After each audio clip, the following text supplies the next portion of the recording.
So you want to own a junkyard. You picture rows of dead cars in a field. You buy them cheap, you pull the good bits off, you sell those bits to people who need them. The car cost you almost nothing. The parts sell for real money. What's complicated about that? Here's the thing. A scrapyard and a junkyard look identical from the road, and they are completely different businesses. A scrapyard sells the car as metal, by the ton, at whatever the mills are paying. A junkyard sells the car as pieces, one at a time, at whatever a stranger with a broken alternator is willing to pay on a Tuesday. Same rows of dead cars, totally different money. So what does one of these actually cost to buy? Where do the cars come from? And why does an insurance company decide how many you get? Why does a single car turn into 17 separate small businesses the moment it comes through your gate? And why did a company that raised over $100 million to roll these yards up sell itself 3 years later for less than the price of a house? Start with where you get the cars, because that decides everything else.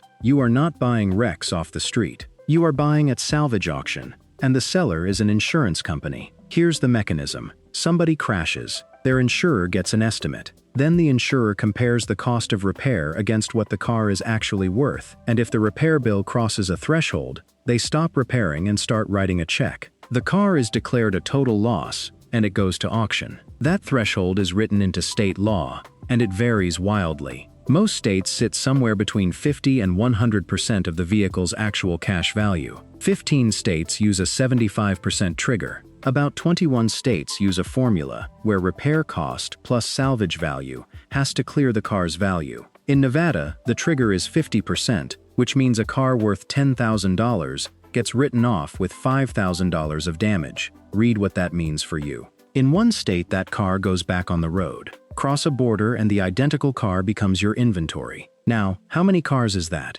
A record 23.1% of all auto insurance claims ended in a total loss in 2025, according to the CCC Crash Course Report. Copart, which handles roughly 40% of the American salvage auction market, put United States total loss frequency at 24.2% in the fourth quarter of 2025. A decade earlier, it was 15.6%. Nearly 1 in 4 crashed cars now gets written off instead of fixed, and that number keeps climbing for reasons that have nothing to do with drivers getting worse. Average repair cost hit $4,818 in 2025. Advanced driver assistance sensors need calibration on more than a quarter of repairable estimates, and each system adds $350 to $500 just to aim the camera correctly. Faster than they got expensive to fix, faster than they got expensive to buy. Every one of those write-offs is somebody's loss and your supply. So what does the yard itself cost? 2 very different models,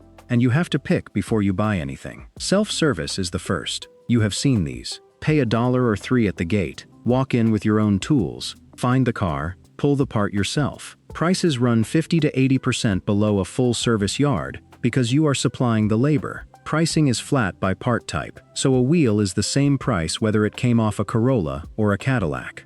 Cars sit on stands in rows. When a car has been picked over, it goes to the crusher and a fresh one takes its place. Full service is the other. Your staff pulls the part, cleans it, tests it, catalogs it onto a shelf, and sells it with a 30 to 90-day warranty. You charge more. You have to, because you are carrying labor, storage, and a promise. Self-service is a real estate and throughput business. Full service is an inventory and information business. They need different buildings, different staff, and completely different heads. But before either one, there's a gate you have to get through that nobody mentions. You cannot walk into an insurance salvage auction and start bidding. Those auctions sell to licensed buyers, which in most states means a dismantler or salvage dealer license, tied to a zoned and inspected site with a bond behind it. So the license has to exist before the cars do, and the site has to exist before the license does. That ordering is why almost everybody who enters this business buys an operating yard instead of building one.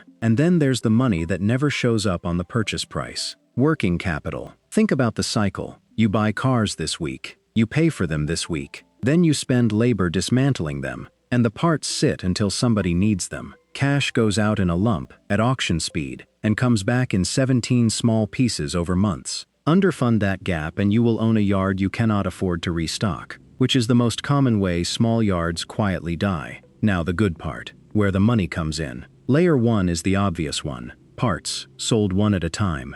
Look at the scale of it through the only public window we have. LKQ, the largest buyer of used vehicles in the United States, processed roughly 284,000 end-of-life vehicles in 2025 and returned more than 4.9 million individual parts to use. That is their reported salvage figure, and it excludes their self-service yards entirely. Do that division. 4.9 million parts out of 284,000 cars. That is about 17 sellable parts per vehicle. Layer 2. The high-value cores. Catalytic converters, obviously. And the numbers here are wild. That same LKQ salvage operation pulled 522,000 catalytic converters, 272,000 batteries, and 1.1 million tires in a single year. Wheels, engines, transmissions, transfer cases, airbag modules, headlight assemblies on modern cars where a single LED unit can cost more new than a used engine. Layer 3. The gate. On a self-service yard, the entry fee is small and constant and pure margin.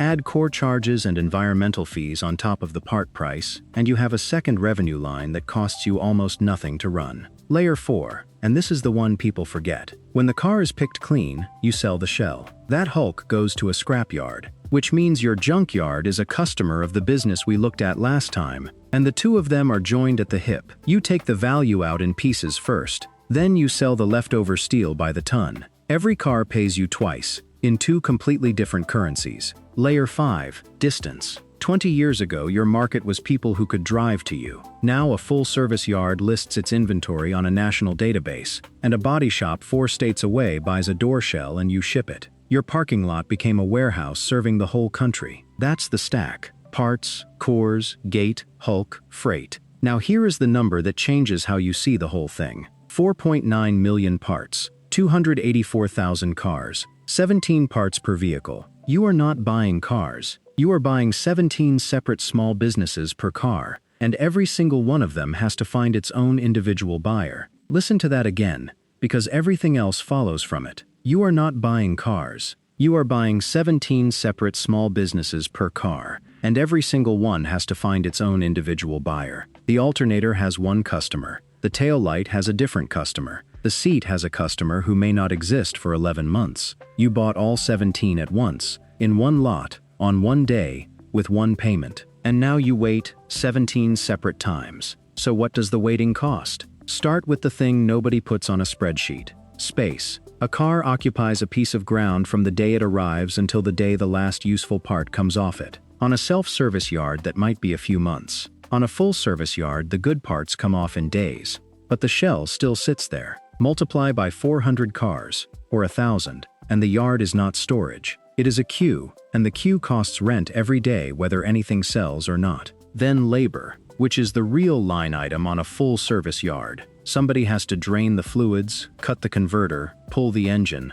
photograph the door, look up the interchange number, and physically place it on a shelf where it can be found again. That is skilled, slow work, and every hour of it is spent before a single dollar comes back. Then the hazardous side, which is not optional. Every car arrives full of things that are regulated on the way out. Fuel, engine oil, coolant, refrigerant, which needs certified recovery equipment, batteries, mercury switches on older vehicles, airbag modules which are explosive devices and get tracked as such. And now, increasingly, lithium-ion traction batteries out of hybrids and electric vehicles, which need their own storage protocol because a damaged one can go into thermal runaway on your lot. Look at the volume LKQ reported moving through just its salvage side in 1 year. 3.35 million liters of waste oil, nearly 9 million liters of fuel, 437,000 liters of antifreeze. Every drop of that is a permit, a container, a manifest, and a disposal invoice.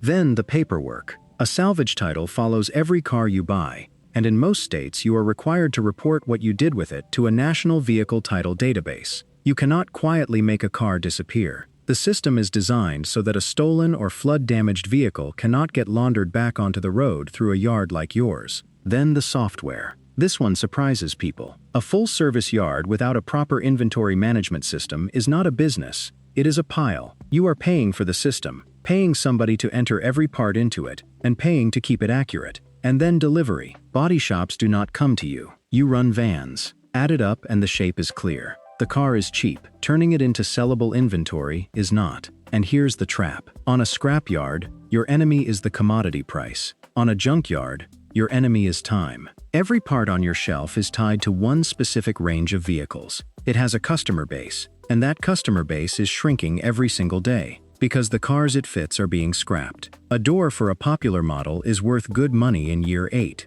In year 18, there are very few of those cars left running, and the part on your shelf is now worth what the metal weighs. So you are holding inventory that expires, slowly, silently, without ever going bad in any visible way. Now think about what that does to your buying decision.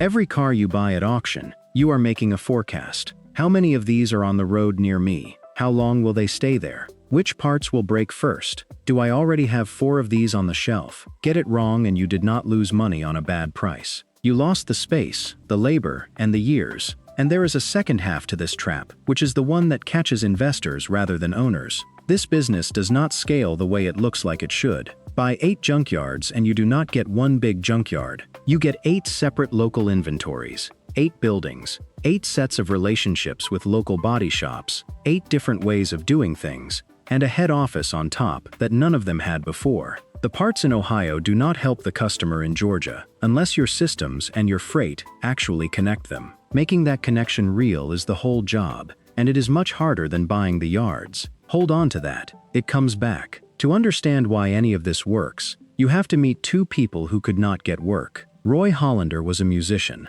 So was his wife, Hildur. Then the Great Depression arrived, and nobody was hiring musicians. Somewhere in that stretch, Roy ended up owning an old vehicle he could not sell. He tried, repeatedly, and got nowhere. Eventually he took it to an auto wrecker hoping to recover something. The wrecker handed him $100 for the remains, and explained why he was happy to pay it. The usable pieces would go onto other cars, at a very healthy profit. That sentence is the whole industry, and Hollander heard it. Because think about what the wrecker actually knew. He knew which parts from which cars would fit which other cars. That knowledge lived entirely in his head, and in the head of every other wrecker, and none of them shared it. Without it, a part off a dead car fits exactly one thing. With it, that same part fits 40 things, and suddenly a yard is not a pile of specific dead cars. It is a searchable catalog. So Roy and Hildur, with music careers on hold and jobs scarce, spent a year studying it. Which parts from which vehicles interchange? The manufacturers were no help at all. Car makers were not eager to admit publicly that a component they sold as unique to one model worked perfectly well in 3 others. The information had to be assembled from the outside, by observation, one part at a time. In 1934, they published the first edition of the Hollander Interchange Manual, 125 pages. That book turned a junkyard from a graveyard into an inventory. Every yard could now describe a part in a way every other yard and every mechanic understood. In the 1970s, it became the first computerized interchange database. Today, the Hollander number is still how recycled parts get identified across the industry, and the inventory system in almost any serious yard is built on top of it. 2 out-of-work musicians in the Depression wrote the filing system for an entire trade. Almost nobody in that trade knows their names. Now the failure. And this one is not a small operator. This is exactly the mistake the smart money makes. Fenix Parts was founded in January of 2014 with a clean, obvious thesis. Automotive recycling was wildly fragmented. Their own offering document said the largest player held under 10% of the market, and nobody else held even 1%. Roll up the good independents, connect their inventories, become the strong number 2. They picked 8 founding companies, real yards that had been in business an average of 25 years, operating from 13 locations across the United States and Canada. On the 19th of May, 2015, Fenix went public on the NASDAQ. 13.8 million shares at $8 each. Gross proceeds of $110.4 million, $101.3 million net after fees. Market value about $143 million. The shares priced below the target range, which was the first sign. By the first quarter of 2016, the company was carrying $71.8 million in debt, a lot of it from buying more yards. Financial and reporting problems followed. NASDAQ delisted them, and the stock moved to the pink sheets. In February of 2018, Fenix accepted an offer from affiliates of Stellix Capital Partners, $8.1 million in cash, 40 cents a share. The buyer also took on about $33 million of debt and $7 million of other liabilities. The sale closed that April. Sit with those two numbers: $8 a share at the offering, 40 cents a share at the exit. Under 3 years, they raised $101.3 million net, and the entire company changed hands for $8.1 million. And notice what did not happen. Nobody stopped crashing cars. Total loss frequency kept rising the whole time. The supply of vehicles never dried up, and demand for used parts never went away. The market was fine. What failed was the assumption that 8 good yards plus capital equals 1 good company. The yards were real businesses. Connecting them was the hard part, and the hard part is where the money was. So how do the ones who last actually do it? First, they measure the clock,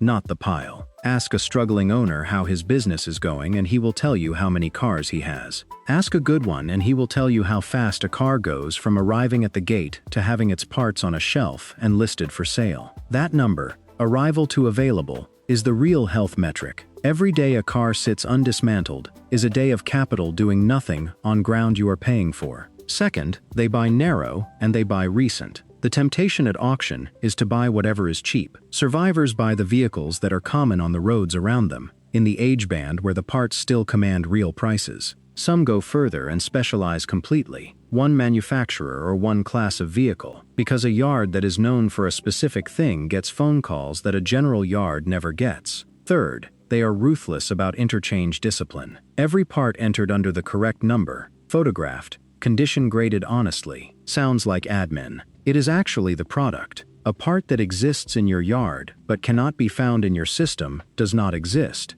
and a part described dishonestly comes back as a return, plus freight, plus a body shop that stops calling you. Fourth, they sell nationally. The yards that stayed local stayed small. The ones that grew put their inventory where every body shop in the country can see it, and got good at packing a door shell so it survives a truck ride. And fifth, they never forget the second sale. The shell always goes to scrap, which means every junkyard owner also has to watch the metal market, because that last payment on every car is priced by a completely different business. One more habit, quieter than the rest. The good ones cull. Every yard accumulates cars that were a mistake. Wrong model, wrong year, parts nobody wanted. An amateur leaves them out there, because crushing a car feels like admitting he was wrong about it. An operator crushes it, banks the scrap value, and puts something that sells in that space. Ground is the constraint in this business. Sentiment about a dead Buick is not a strategy. So does this actually work? Run both years.